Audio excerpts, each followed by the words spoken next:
Ang bawat paggising natin sa umaga ay isang napakagandang biyaya, kaya dapat lagi tayong nagpapasalamat sa bawat araw na ibinibigay ng Diyos sa atin. Kaya naman, manalangin tayo sa ngalan ng Ama na siyang lumikha ng langit at lupa. Amen. Ama naming makapangyarihan sa lahat, maraming salamat po sapagkat ginising mo ako ngayong umaga. Isang bagong araw na naman ang aking haharapin. At dahil dito, lubos-lubos ang aking pasasalamat.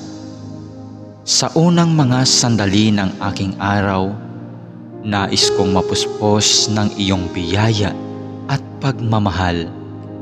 Kaya narito ako upang makapiling ka sa panalangin. Bantayan mo ako at gawing ligtas sa buong maghapong ito.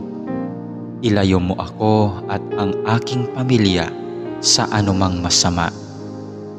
Maituon ko nawa ang aking pag-iisip, pananalita at asal tungo sa iyo. Nawa maging kalugod-lugod sa iyo ang lahat ng aking gagawin sa araw na ito.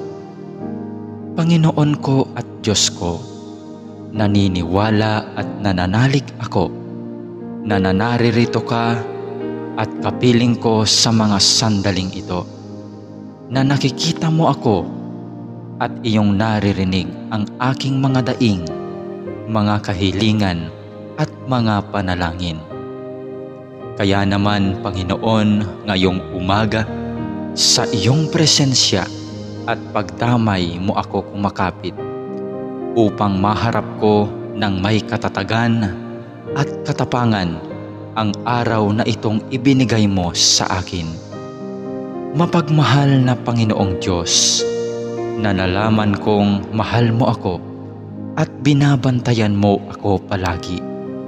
Sa oras man ng kasiyahan at lalong-lalo na sa panahon ng kagipitan at pagsubok. Tulungan mo akong huwag makalimot sa katotohanan ito.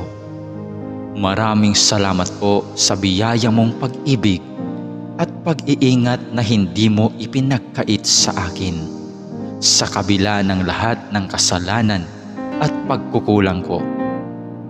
Puno ng pag-asa akong magpapatuloy sa araw ni ito sa aking mga dapat gawin dahil na rin sa iyong pagtulong.